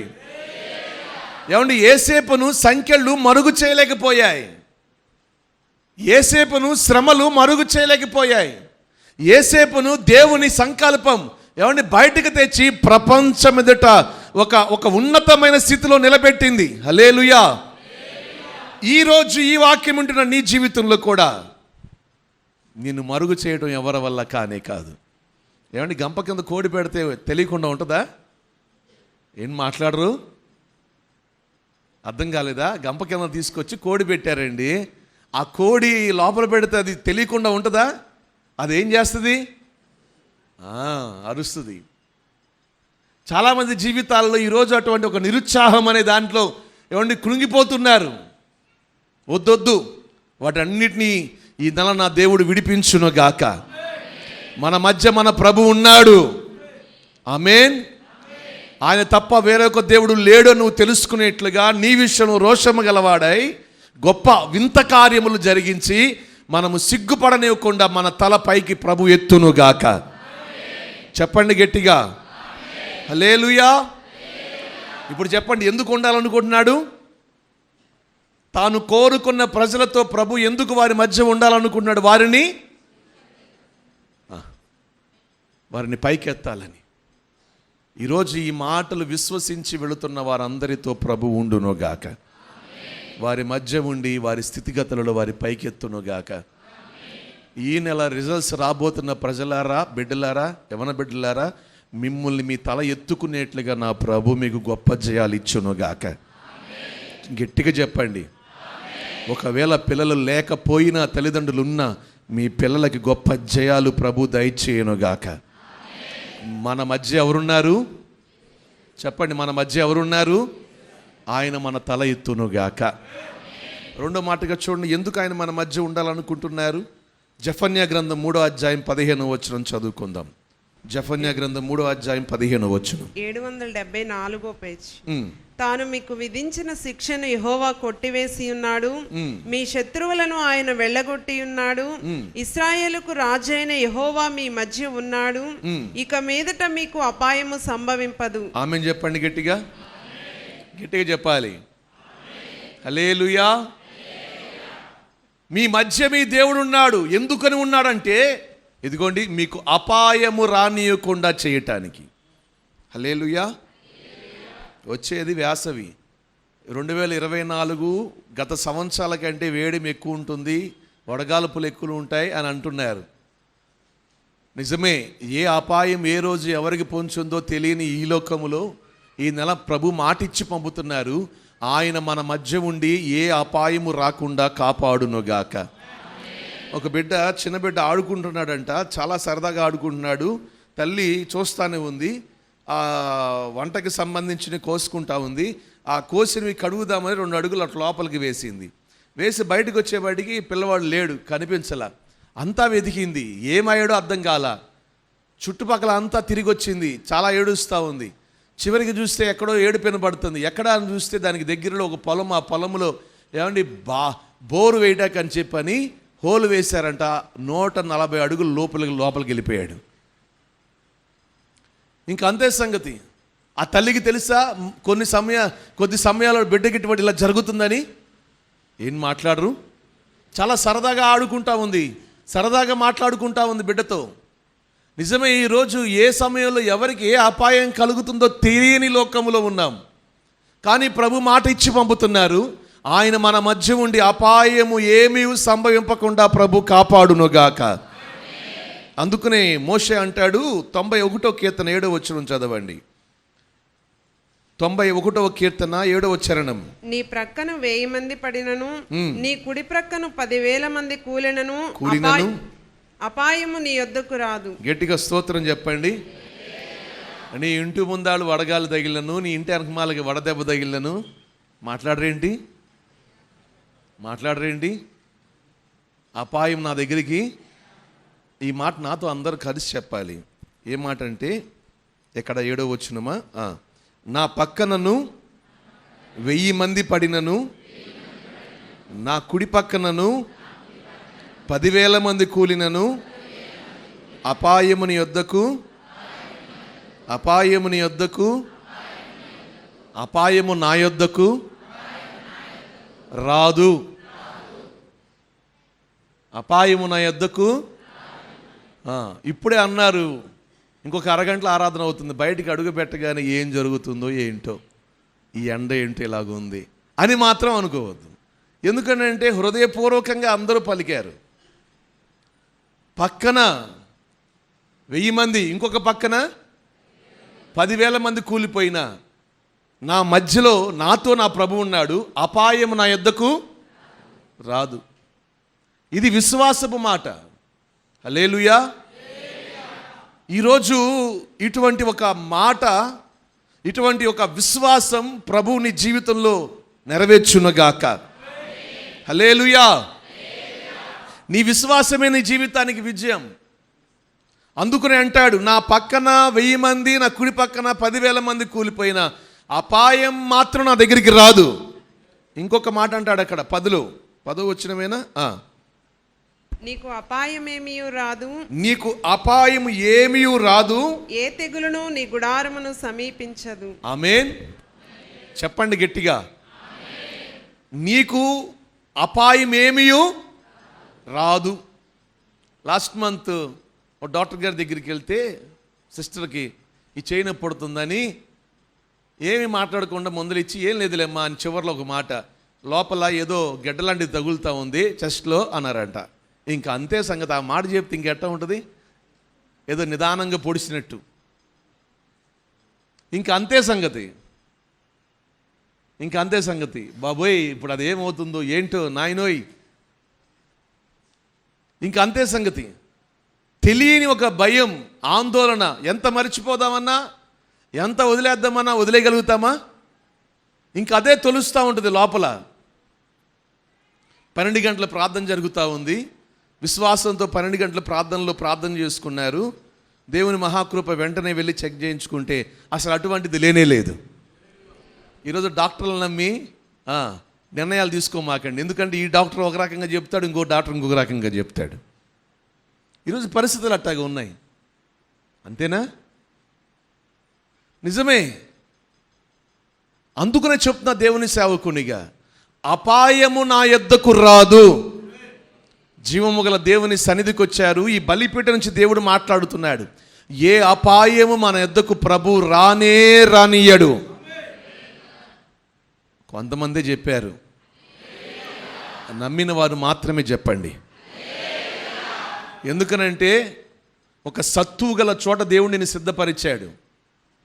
ఒక కంచె గల తోటలో ప్రభుని నిలిపి ఉంచాడు. నీ కొరకు అనుదినము ప్రార్థించే సంఘములో నిన్ను ఉంచాడు. నువ్వు ప్రార్థించినా ప్రార్థించకపోయినా నీ కొరకు అనుదినము మొరపెట్టే ప్రజల మధ్య దేవుడిని తీసుకుని వచ్చి స్థిరపరిచాడు. హల్లెలూయా. అనుదినము నీ కొరకు బూరలు ఊదినట్టి యాజకులు నీ కొరకు ప్రభు నిలబెట్టాడు. ఆమేన్. కాబట్టి అపాయము నీ యొద్దకు రాదు. ప్రార్థన ప్రతి అపాయాన్ని తప్పిస్తుంది. ప్రార్థన ప్రతి శోధన దాటిస్తుంది. ప్రార్థన ప్రతి కిడిలో క్షేమముగా ఉంచుతుంది. అందుకనే అంటాడు, ఏ అపాయము నా యొద్దకు రానే రాదు. మీ పక్కన చెప్పండి, అపాయం మీ యొద్దకు రాదని. అపాయం మీ యొద్దకు రాదు. హల్లెలూయా. హల్లెలూయా. పక్కన వాళ్ళకే కదా, నాకు కాదు కదా అనుకుంటున్నారా? కాదు. మీరు ఏదైతే తలుస్తున్నారో అది మీ యొద్దకు రాకుండా ప్రభువు మిమ్మల్ని విడిపించును గాక. అందుకనే దావీదు అంటాడు, గాఢాంధకారపు లోయలో నేను సంచరించినను. ఎన్నో కీర్తన? 23. అందరికీ వచ్చిన కీర్తన. యెహోవా నా కాపరి, నాకు గొర్రెలకు నేను కాపరినైతే నాకు యేసయ్య కాపరి. ఆ కాపరి నాతో ఉన్నప్పుడు గాఢాంధకారం అయితే ఏంటి, ఏ లోయ అయితే ఏంటి, నేను ఏ అపాయానికి. ఎందుకు ఆ మాట అన్నాడు అంటే, నాతో పాటు నా దేవుడు ఉన్నాడు. ఆమేన్. హల్లెలూయా. కొన్నిసార్లు దానిని ఈ రీతిగా వివరిస్తారు. ఆ గొర్రెపిల్ల ఒకటి తప్పిపోయింది. దావీదు ఆ గొర్రెపిల్ల కోసం చీకటి పడుతూ ఉన్నప్పుడు మిగిలిన గొర్రెలన్నిటిని ఇంటికి తోలి ఆ గొర్రెపిల్ల కోసమే అరణ్యంలోనికి వెళ్ళాడంట. చీకటి పడింది బాగా. ఆ చీకటి వేళ ఏమండి, ఆ నక్కల శబ్దాలు, అక్కడి నుంచి విచిత్రమైన శబ్దాలు. ఇంకా లోతుకు వెళుతున్నాడు, ఇంకా లోపలికి వెళుతున్నాడు. ఇంకా లోపలికి వెళ్ళేటప్పుడు ఇంకా అంధకారం. ఎప్పుడైనా అడవులు చూసిన వాళ్ళకి తెలుస్తుంది. కొన్ని చోట్ల అభయ అరణ్యాలు అని రాయబడి ఉంటాయి. మనకి తెలుగు రాష్ట్రాలు ఎక్కువ ఉన్నాయి. ఆదిలాబాద్ జిల్లాలోనే అభయ అరణ్యాలు ఎక్కువ శాతం అడవులు ఉన్నాయి. నేను ఆ ప్రాంతానికి సువార్తకు వెళ్ళాను, ఆదిలాబాద్ జిల్లాకి. వెళ్ళినప్పుడు అక్కడ దట్టమైన అడవులు, లోపల అసలు మనిషికి ఏమీ కనబడదు. మిట్ట మధ్యాహ్నం కూడా లోపల చీకటిగానే ఉంటుంది. అంత ఎత్తైన చెట్లు కిందకి నీడ రానియకుండా చేస్తాయి. గుబురుగా మొత్తం ఉంటాయి. అటువంటి చోటకి లోపలికి వెళ్ళగానే ఏమండి ఆ చెట్టు చాటును దాక్కుని ఆడు అరుస్తున్నాడంట విచిత్రంగా. ఎవడు సాతానుడు దావీదును భయపెట్టాలని. దావీదు వెంటనే అంటాడు ఏమనంటే వాడికి వినబడేట్లుగా. ఎవరికి? ఈ కీర్తన అప్పుడే రాసుకున్నాడు. ఏమనంటే గాఢాంధకారపు లోయలో నేను సంచరించినను ఏ అపాయమునకు నేను. ఎవరికి చెప్తున్నాడు ఆ మాట? ఎవరు ఉన్నారా తన ముందు? ఎవరున్నారు? నీ దుడ్డు కర్రయు నీ దండము నన్ను. ఎందుకు అంత ధైర్యంగా వెళుతున్నావు? ఎందుకు అంత నిబ్బరంగా ఉన్నావంటే దావీదు అంటాడు దేవుడు నాతో ఉన్నాడు. ఆయన నాతో ఉన్నాడు. ఒక పక్కనేమో వాడు అరుపులు, ఇంకొక పక్కనేమో దేవుడు అంటాడు వచ్చి దావీదా నీకు భయం లేదా అంటే నీ దుడ్డి కర్ర నీ దండం నన్ను ఆదరించినప్పుడు నేను ఎందుకు భయపడాలి? నేను భయపడను, నీవు నాతో ఉన్నావు. హల్లెలూయా. ఈ నెల వాగ్దానం అదే. ఇశ్రాయేలు దేవుడిని యెహోవా నీ మధ్య ఉన్నాడు, ఏ అపాయమును నీకు సంభవింపదు. గట్టిగా స్తోత్రం చెప్పండి. నిండు వేసవిలోకి వెళుతున్నాం. ప్రభు మనల్ని నిండు వేసవి దాటించునుగాక. చిన్నలకు పెద్దలకు వృద్ధులకు ఎవ్వరికి ఏ బలహీనతలు కలగకుండా ఆయన మనతో పాటు ఉండి ఆయన రెక్కల నీడల మనం దాచి ఈ 91వ కీర్తన ప్రారంభంలో అంటాడు మహోన్నతుని చాటున సర్వశక్తిని నీడన మనందరికీ ఆశ్రయాన్ని ఇచ్చి ఈ వేసవి క్షేమముగా మనల్ని దాటించునుగాక. గట్టిగా చెప్పాలి. ఎందుకని తాను కోరుకున్న వారి మధ్య ఉండాలనుకుంటున్నాడు అంటే ఏ అపాయాన్ని రానియకుండా ఉండటానికి. ఒకసారి మాచర్ల కూటానికి వెళ్ళి పిడుగురాల్లో ఒకరికి ప్రార్థన చేయడానికని వస్తానని చెప్పాను. నేను ఇంటికి వచ్చాను. అప్పటికే రాత్రి 7 అయిపోయింది. అక్కడ వచ్చిన తర్వాత ఫోన్ చేశాను. ఇంటికి వచ్చాను ఉన్నారా అంటే అన్నా మీరు ఇంట్లోకి వెళ్ళి చిన్న ప్రార్థన చేసి నేను మంద దగ్గర ఉన్నాను అక్కడికి రండి అన్నాడు. వారికి ఒక 400 గొర్రెలు దాకా ఉన్నాయి. ఎక్కడా అన్నా అంటే ఇక్కడే అన్నాడు. ఎన్ని కిలోమీటర్లు అంటే మీరు తిన్నంగా వచ్చేయండి అన్న మీరు వచ్చేస్తారు అంటాడు కానీ కిలోమీటర్ మాత్రం చెప్పడు. ఎందుకని? ఎక్కువ కిలోమీటర్లు అవి ఎక్కువ దూరం వెళ్ళాలి. ఎక్కువ అంటే ఈసారి వస్తాలని చెప్పి వెళ్ళిపోతానేమోనని నేను అన్న ఇక్కడే వచ్చేసాను అన్నాడు. వెళ్ళి ఎక్కడో కొండల దగ్గర ఒక చిన్న ఊరు. ఆ చిన్న ఊళ్ళో ఒక దొడ్డు లాంటిది స్థలం రెంట్కి తీసుకుని దాని చుట్టూ ముళ్ళ కంచి వేసుకుని ఉన్నాడు. ఇంత దూరం నీ కోసం వచ్చా కదా, ఇంటికి రావచ్చు కదా, ఇంట్లో ప్రార్థన చేసేవానికి ఎందుకు ఇక్కడ తెచ్చావు అన్న అంటాడు. నేను ఈ మందను వదిలేసి వచ్చాను అనుకో, ఆ చుట్టుపక్కల మందలాలు ఉన్నారే ఇందులో ఉన్న ఏదో ఒక గొర్రె పిల్లని మాయం చేస్తారు. పెద్ద గొర్రె అనుకో అరుస్తుంది. ఎందుకంటే పెద్ద గొర్రెకి నా స్వరం తెలుసు. ఎంత పెద్ద మందలో కలిపినా నా స్వరం వినగానే ఆ మందలో నుంచి ఎగురుకుంటే మన మందలోకి వచ్చేస్తుంది. నా స్వరాన్ని గుర్తుపడుతుంది అది. కానీ ఈ పిల్లలు వాటికి తెలియదు, అన్నీ ఒకటే అనుకుంటాయి, మందలన్నీ ఒకటే అనుకుంటాయి. కాబట్టి నేను మాత్రం మందని విడిచి రాలేను, నేను మంద మధ్యలోనే ఉండాలి. మందని విడిచి వస్తే ఏదో నష్టం కలుగుతుంది. నాకు అప్పుడు అనిపించింది ఏమనంటే గొర్రెల కాపరే తన గొర్రెల విషయంలో ఇంత జాగ్రత్తగా ఎప్పుడు మందల మధ్యలో ఉండాలనుకుంటే ఏమండి చెప్పండి, మన యేసయ్య ప్రాణం పెట్టిన కాపరి కదా. మన యేసయ్య అందరికంటే మంచి కాపరి కదా. మరి ఆ కాపరి మన మధ్యలో నుంచి వెళ్ళిపోతాడా? మాట్లాడేంటి ఆయన మన మధ్య ఉంటాడు. ఏ తోడేలు రానివ్వడు, ఏ నక్కను రానివ్వడు, ఏ మరణకరమైన వ్యాధి రానివ్వడు, ఏ అనారోగ్యాన్ని సంభవింపనివ్వడు. మనతోనే ఆయన ఉంటాడు. ఏ తెగులు మన గుడారానికి సమీపించనివ్వడు. ఆయన మన మధ్య ఉండి ప్రతి అపాయమును తొలగించునుగాక. చెప్పండి గట్టిగా హల్లెలూయా. నిద్రపోతున్న వాళ్ళు గట్టిగా స్తోత్రం చెప్పండి. అందరు నిద్రపోతున్నారా? మరి అందుకనే జాగ్రత్తగా వినమనేది. మంచిది. ఆఖరి మాటగా చూపించి ముగిస్తాను. జెఫన్యా గ్రంథం, ఇదే గ్రంథం 3వ అధ్యాయం 17వ వచనం చదువుకుందాం.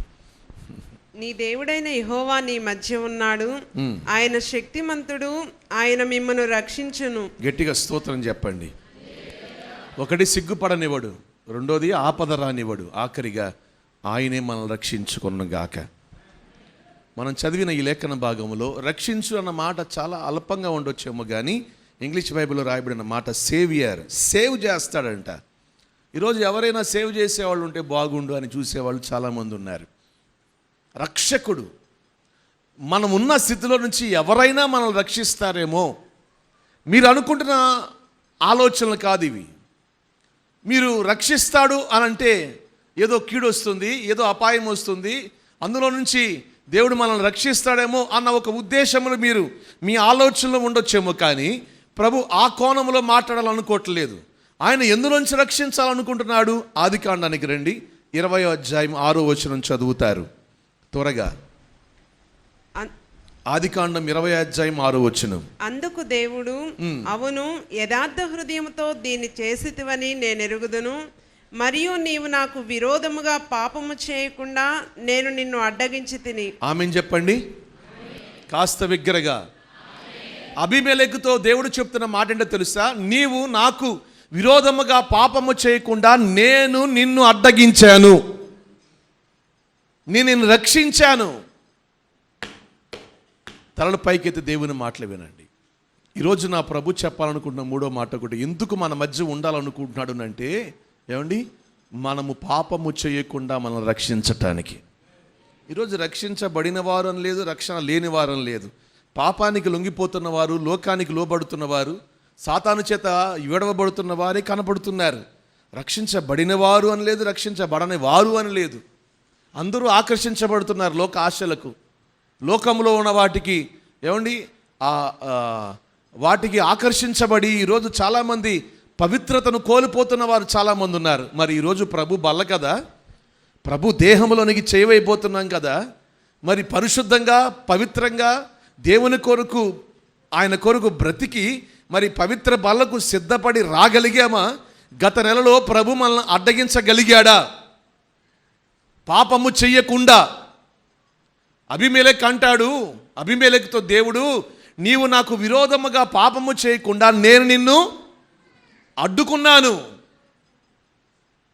నేను ఇలా అంటాను దేవుని సేవకునిగా, ఈ నెల వాగ్దాన ప్రకారం యేసయ్య మన మధ్య ఉండి భర్త మీద ఎగరకుండా భార్యను ఆపునుగాక. ఒక్కళ్ళు చెప్పలా? ఏమండి, భార్య మీద ఎగరకుండా భర్తను ఆపునుగాక. అన్నలు గట్టిగా చెప్పారు హల్లెలూయా. మరి నిజమేగా, ఆయన అడ్డగించాలి. మనలో కలుగుతున్న ఏమండి ఆ కోపాలను, మనలో కలుగుతున్న వాటన్నిటిని ఆయన అడ్డగించకపోతే ఎవరు మనం రక్షించగలరు? దైవ చిత్తమునకు విరోధంగా మనం అడుగులు వేయకుండా, దేవుని నిర్ణయాలకు విరోధంగా మనం దాటి వెళ్ళిపోకుండా ఆయన మనల్ని ఆపాలి. దావీదు అంటాడు సమూయేలు గ్రంథంలో 25వ అధ్యాయం 32వ వచనం కూడా చదువుతారు త్వరగా, నేను ముగించాలనుకుంటున్నాను. సమూయేలు మొదటి గ్రంథం 25వ అధ్యాయం. నేను పగ తీర్చుకొనకుండాను ఈ దినమున ప్రాణము తీయకుండాను నన్ను ఆపినందుకై నీవు ఆశీర్వాదము నొందుదువుగాక. గట్టిగా స్తోత్రం చెప్పండి. నాలో రగులుతున్న పగను తీర్చుకోకుండా, ఇదిగో నా శత్రువు ప్రాణము తీయకుండా నీవు నన్ను ఆపావు. ప్రభు నిన్ను పంపించాడు ఆపటానికి. నిజమే, ఈరోజు పగ తీర్చుకోవాలనుకుంటున్న వారు చాలామంది ఉంటారు. అవునా కాదా? అందరు తలకాయలు ఊపుతున్నారు చాలామంది వరకు. పగ తీర్చుకోవటం మన పని. ఎవరి పని? అబ్బా భలే చెప్తున్నారు. ఎవరి పని? దేవుడి పనే. ఆయనే చూసుకుంటాడు. హల్లెలూయా చెప్పండి గట్టిగా, కాస్త బిగ్గరగా చెప్పాలి.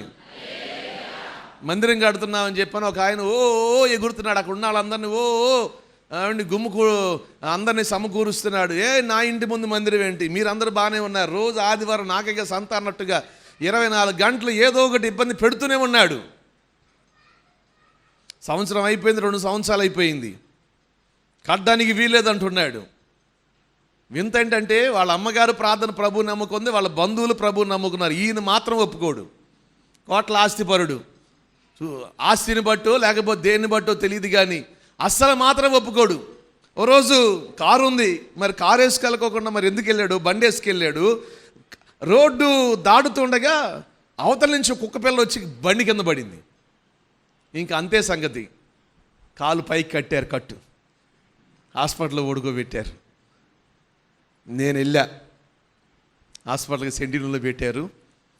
ఆ ప్రభుని నమ్ముకున్న వాళ్ళ తెల్ల అక్కడ ఉంది, బంధువులు ఉన్నారు, ఎలాగానే వందనాలు చెప్పారు. ఈయన మాత్రం నాకు గుర్రం చూస్తున్నాడు, నువ్వెందుకు వచ్చావు అన్నట్టుగా. ఎందుకంటే నా మీద కోపం ఉందిగా. నేను ఏమన్నా ఏమైంది, పడిపోయావా, కుక్కడ్డు వచ్చిందంట కదా అని అంటే అవును అన్నాడు. ఏమండి పలకరించి కొంచెం ధైర్యపరిచి నా తెలిసిన వైద్యం కొంచెం చెప్పి దగ్గరికి వెళ్ళి తల మీద చెయ్యేసి ప్రార్థన చేసి వచ్చానండి. ఈ రోజు వరకు మరలా ఒక్కసారి కూడా ఏ రోజు ఇబ్బంది పెట్టినవాడు కాదు. మీకే నాకు స్తోత్రం, హల్లెలూయా. దేనికంటే ఎప్పుడు చూసినా ఇబ్బంది పెట్టేవాడు, సభలు పెడితే ఊళ్ళో ఉండేవాడు కాడు ఆ ప్రాంతంలో. అటువంటి వాడిని ప్రభు ఈరోజు మార్చాడు. గట్టిగా స్తోత్రం చెప్పండి, హల్లెలూయా. జీవము గల దేవుని సేవకునికి అదే చెప్పాలనుకుంటున్నాను నేను. కొన్నిసార్లు కొన్ని ప్రయత్నాలు, కొన్ని మనకు ఆవేశాలు వస్తాయి. జీవగత తేల్చేయాలి, ఏదో ఒకటి పెట్టేయాలి, ఏదో ఒకటి చేసేస్తే కానీ రవ్వదు అన్నట్టుగా ఉంటుంది మన పరిస్థితి. దేవుని సేవకునిగా చెప్తున్నాను, ఏమన్నా తెలుసా, ఇదిగో ఆయన చిత్తముకు విరోధమైనవి ఏమీ చేయకుండానట్లుగా ప్రభువే మనల్ని అడ్డగించునుగాక. నా కోపాన్ని తీర్చుకోకుండా, ప్రాణాన్ని తీయకుండా నన్ను ప్రభు ఆపాడు నీ ద్వారా అంటున్నాడు దావీదు. మన మధ్య ఎందుకు ఉండాలనుకుంటున్నాడో తెలుసా, ఆయన చిత్తమునకు విరోధమైనవి చేయకుండా ప్రభువు మనల్ని అడ్డగించునుగాక. కాస్త బిగ్గరగా. కొన్నిసార్లు సాతాను ప్రేరేపణలు, తొందరపాటు నిర్ణయాలు దైవ చిత్తానికి దూరంగా ఉంటాయి. దేవుని సంకల్పం నుంచి మనల్ని బయటికి లాక్కు వెళ్ళాలని చూస్తాడు సాతానుడు. ఆ నిర్ణయాలను చేయకుండా ప్రభు మనల్ని ఆపునుగాక. అది ఉద్యోగంలో అయినా, వ్యాపారంలో అయినా, కుటుంబంలో అయినా, ఆత్మీయతలో అయినా. నేను అదే చెప్తాను నా దేవుని సేవకునిగా. సేవా జీవితానికి కాదు, విశ్వాస జీవితానికి సాక్ష్యం ముఖ్యం. ఆ సాక్ష్యం పోయిన తర్వాత మనం ఎంతగా ప్రభు కొరకు బ్రతకాలనుకున్నా అది మన జీవితంలో ఒక మనస్సాక్షి దోషారోపణ చేస్తూనే ఉంటుంది. 10 మంది 10 మాటలు అనుకున్నా పర్వాలేదు, కానీ మన మనస్సాక్షి మన మీద దోషారోపణ చేస్తూ ఉన్నప్పుడు మాత్రం మనం ధైర్యంగా ప్రభు ఎదుట నిలబడలేము. దాని కొరకు దైవ చిత్తమునకు విరోధంగా పాపము చేయకూడదు నిమిత్తము ప్రభు మనల్ని అడ్డగించునుగాక. పవిత్ర బలలో చేయి వేసేవాళ్ళు పరిశుద్ధంగా, పవిత్రంగా జీవితాన్ని కాపాడుకోవాలి కాబట్టి, హల్లెలూయా. ఆ పాపము విరోధమైనవి చేయకుండానట్లుగా ఆయన మన మధ్య ఉండి మనల్ని మరొక నెలంతా పాపములో నుంచి రక్షించుకొనుగాక, మనల్ని పవిత్రులుగా చేయునుగాక. దేనికి బానిసలయ్యామో ప్రభు వాటన్నిటి నుంచి విడిపించునుగాక. గట్టిగా స్తోత్రం చెప్పండి. ఎన్నైనా ఇప్పటికి 3. ఏది మనకు దేవునికి విరోధంగా యేసేపును ఎలాగైతే తప్పించాడో, దానియేలును ఎలాగైతే తప్పించాడో, ఆయన మన మధ్య ఉండి ఆయన వాక్యానికి విరోధంగా ఉన్న వాటి అన్నిటిలో నుండి ప్రభువే మనల్ని రక్షించుకొనుగాక, పరిశుద్ధులుగా మార్చుకొనుగాక, ఆయన బిడ్డలుగా బ్రతికే కృప చూపునుగాక. కనులు మూసుకోండి, ప్రార్థన చేసుకుందాం.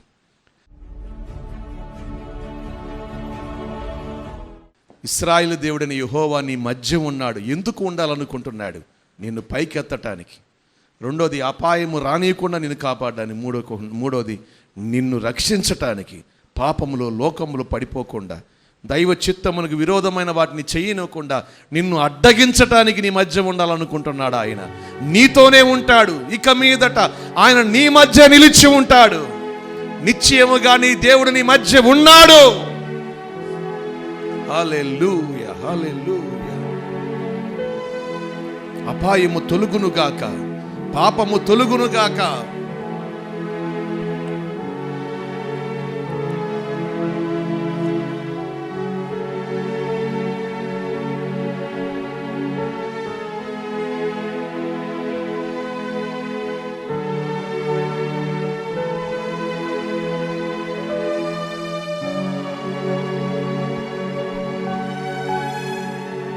చిన్న ప్రార్థన చేసుకోండి. విన్న వాక్యాన్ని బట్టి కృంగిపోతున్నావా? నీ పరిస్థితిని చూచి నీ తోటి వారి కంటే నీ పరిస్థితులంతా అల్పంగా స్వల్పంగా ఉన్నాయా? నీ ఘనత నువ్వు కట్టుకున్న వస్త్రాల్లోనూ నువ్వు ఉన్న స్థితిగతులను కాదు. మన దేవుడే మన జీవితానికి ఘనత. ఆయన బట్టే ఈరోజు మనం అతిశయపడటానికి అతిశయ కారకుడు మన జీవితానికి యేసయ్యే. ఆయన బట్టి ధైర్యంగా ఉండు, ఆయన బట్టి తలెత్తుకుని బ్రతుకు. నీతోనే నీ ప్రభు ఉన్నాడు. నిన్ను కోరుకున్నవాడు కోరుకున్నవాడు కోరేషుతో ఉన్నాడు. ఈరోజు నిన్ను కూడా కోరుకున్నాడు. నీతో కూడా ప్రభు ఉంటున్నాడు, నీ మధ్య ఉంటున్నాడు. ఆయన చేతులెత్తండి, ఆయన వైపు చేతులెత్తి, ప్రభువా నా మధ్య ఉండు, నన్ను పైకెత్తు, గొప్ప వింత కార్యము నా పట్ల జరిగించు, అవమానమును కొట్టివై ప్రభువా, నా విషయము రోషాన్ని పూనుకో, ఇంకన్నటికి ఏ విషయంలో సిగ్గుపడకుండా నా మధ్యను ఉండనునయ్యా.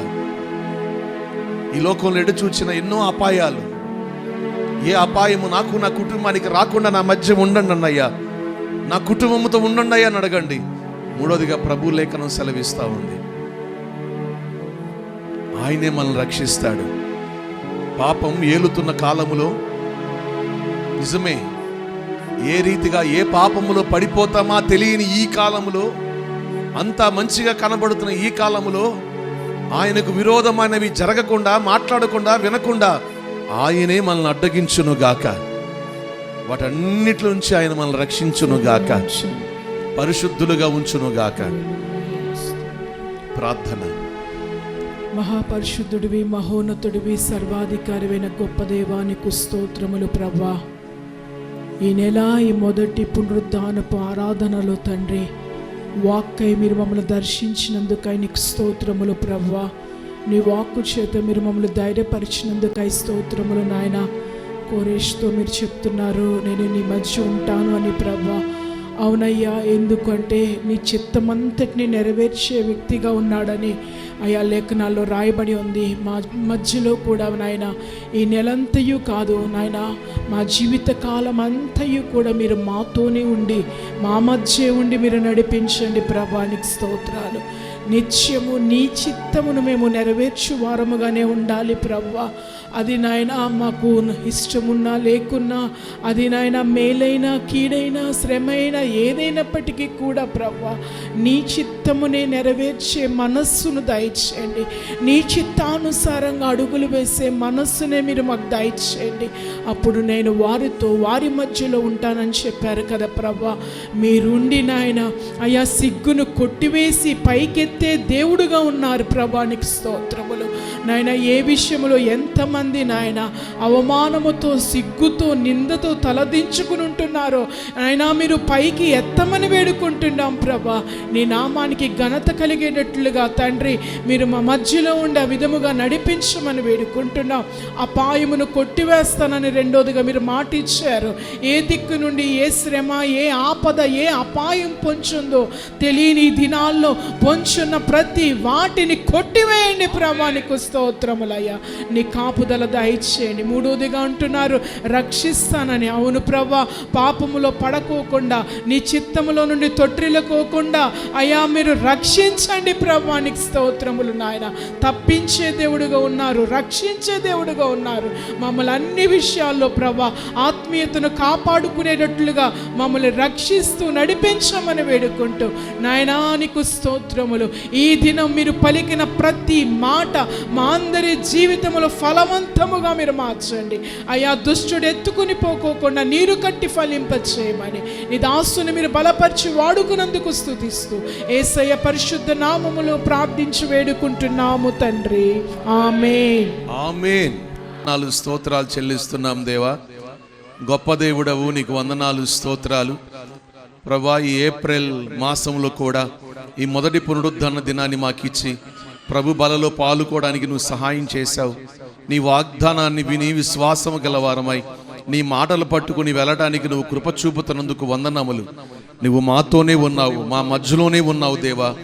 ప్రభువా, మమ్మల్ని పైకెత్తుతావని, అపాయము రానివనని, ఇదిగో నేను రక్షిస్తానని, పరిశుద్ధులుగా నిలుపుతానని మాట ఇచ్చావు ప్రభువా. నీకు వందనములు దేవా. నా తండ్రి, పరీక్షలు రాసిన బిడ్డలకు ఈ నెలలో వచ్చే ప్రతి రిజల్ట్స్లో ఉన్నతమైన జయాలు పొందుకోవడానికి నువ్వు గొప్ప కార్యాలు చేయబోతున్నందుకై వందనాలు దేవా. ఈ దినం అడుగుపెట్టిన ప్రతి బిడ్డను దీవించండి, ఆశీర్వదించండి ప్రభా. ఏప్రిల్ మే ప్రభా, ఈ ఎండ తీవ్రతలో ఎవరికి ఏ బలహీనతలు కలగకుండా, ఏ అపాయము అనారోగ్యము రాకుండా మా అందరికీ నీ కృప తోడుగా ఉంచి నీ కాపుదల భద్రతను మీరు అనుగ్రహించి నడిపించండి. అడుగుపెట్టిన ప్రతి బిడ్డను దీవించండి నాయన, నీ ఆశీర్వాదము కలుగుచ్చండి. తిరిగి వెళుతుండగా కృపాక్షేమాలు వెంట ఉంచి నడిపించమని, ఈ నెలంతా నువ్వు మాతో ఉండి మమ్మల్ని మాకు క్షేమాన్ని కలుగుచ్చేయమని కోరుకుంటూ నజరేయుడు రక్షకుడైన యేసు నామములో ప్రార్థించి అడిగి వేడుకుంటున్నాము తండ్రి. మన తండ్రి అయిన దేవుని ప్రేమ, కుమారుని యేసుక్రీస్తు వాని కృప, పరిశుద్ధాత్మని యొక్క నిత్య ఆదరణ సహవాసం ఇప్పుడు ఆయన రాకడ వచ్చు పర్యంతరము సదాకాలం మనందరికీ తోడై ఉండును గాక.